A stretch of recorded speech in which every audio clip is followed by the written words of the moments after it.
Hi, Peter Mary here, the Fun Wedding Guy, and today we're going to dig in just a little deeper into the grand entrance footage from Ramu the DJ, based in the Rhode Island, Boston area. Well, it is April 15th, tax day.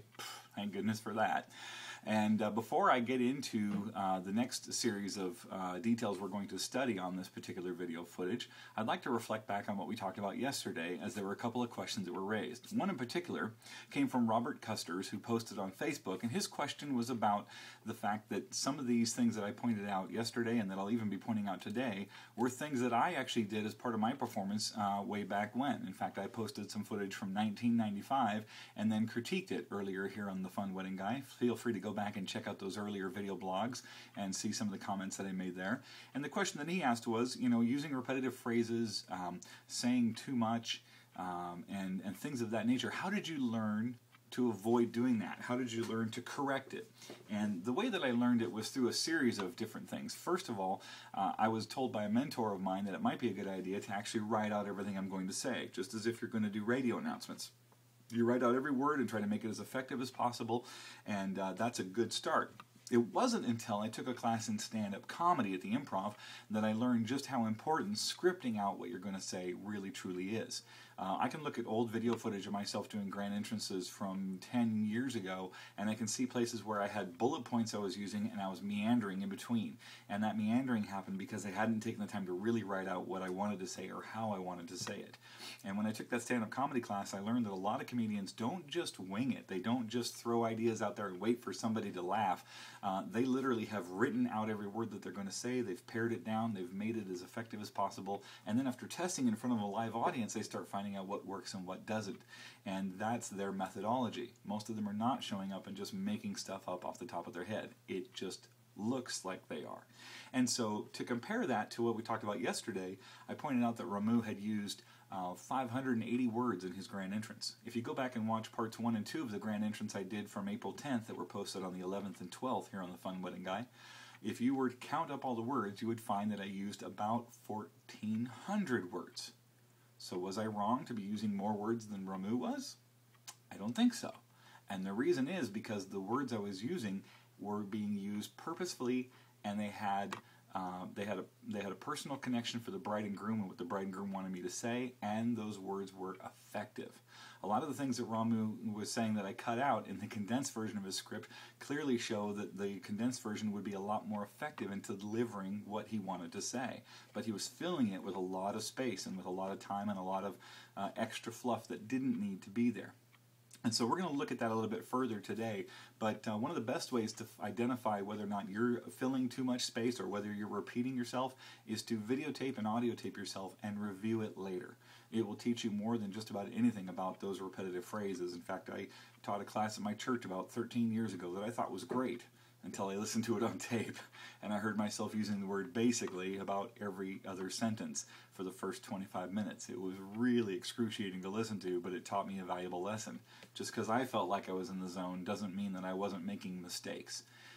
And so those are some keys to take away. Write out everything you're going to say, review your video or your audio, and see what you're actually saying, and learn what you can do to tighten that up and make it more effective. So now let's dig a little deeper into Ramu's grand entrance video. This process reminds me of when I was a kid. My parents had an Encyclopedia Britannica set, and one of those at the back had a thing on the body, and you could peel away a series of slick sheets to reveal the skeleton of the human body, and then you'd bring each one over to reveal the veins, and then the organs, and then the muscles, and then the skin tissue. And what it showed you was the various layers of the structure that make up the human body. Well, that's what we're doing over the next couple of days with Ramu's grand entrance. We're peeling away each layer and examining them one by one. And so for today, we're going to start focusing on who he's talking to and what is being said. And we're going to start first and foremost with the guest, the way he's engaging the guests, what he's saying about the guests, and what the purpose of that is, and whether or not it's being effective. So let's start first and foremost with his welcome. He says, "I want to welcome everybody out to the Alpine Country Club on this lovely fall afternoon." Now, there's nothing actually wrong with saying that. I think that it's perfectly legitimate to welcome people out to the location. However, I have noticed that a lot of guests tend to perceive us, the MC, the entertainer, as being a function of the location, and by addressing guests that way, it can give them that further false impression that we're associated with the location, even if we actually aren't. But here's the question that I have. Are we welcoming the guests to a location, or are we welcoming them to an event? Are they there because they wanted to be at the country club, or are they there because they wanted to celebrate with Lewis and Kristen? Those are the bride and groom's names. They were on the video behind Ramu the whole time. So if they're there for an event, aren't we really supposed to be welcoming them to the event and not just the location? Maybe another way of saying that would be to say, on behalf of Lewis and Kristen, I'd like to welcome all of you to the reception here at the Alpine Country Club. And that makes it about the event while still including the location if you feel the need to do that. But it also puts the attention where it belongs at the very beginning, on Lewis and Kristen. So as a master of ceremonies speaking to a crowd of guests who are out there, they're there for a purpose. They're there for one purpose. They're there to celebrate with Lewis and Kristen and on behalf of Lewis and Kristen. And so then the next question is everybody in a good mood, by the way? If so, clap your hands or make some noise. And that's kind of a trap question. Is everybody having fun? Is everybody hungry? I saw a DJ once who said, is everybody ready to party?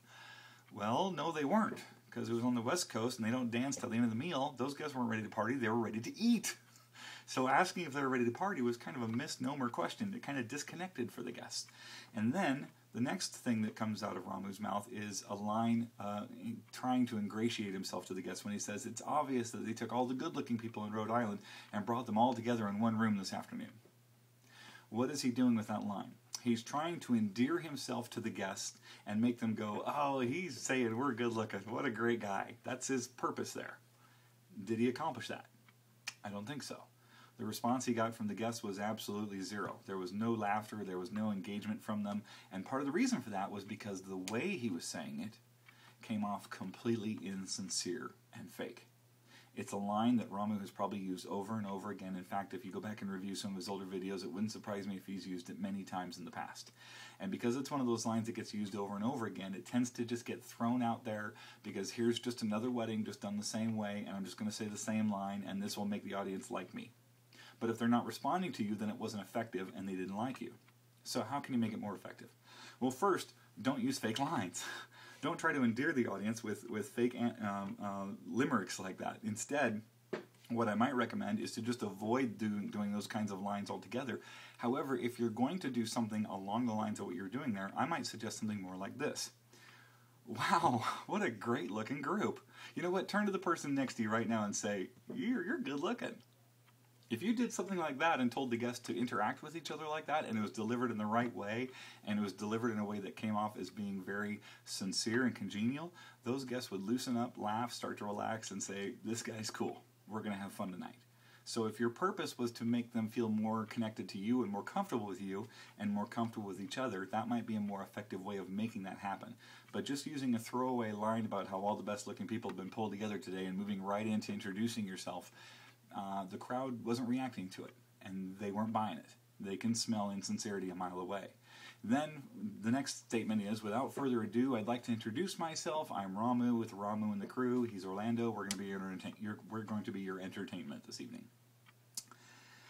I don't have a major problem with entertainers introducing themselves and their company name. I really don't. It's much better than the big, giant, ubiquitous banner in front of a DJ booth. Good God.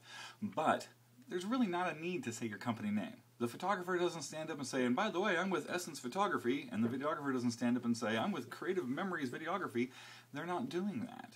And so for the Master of Ceremonies to take that opportunity to do a plug promotion for their company and their company name just doesn't really quite fit a formal event in my opinion.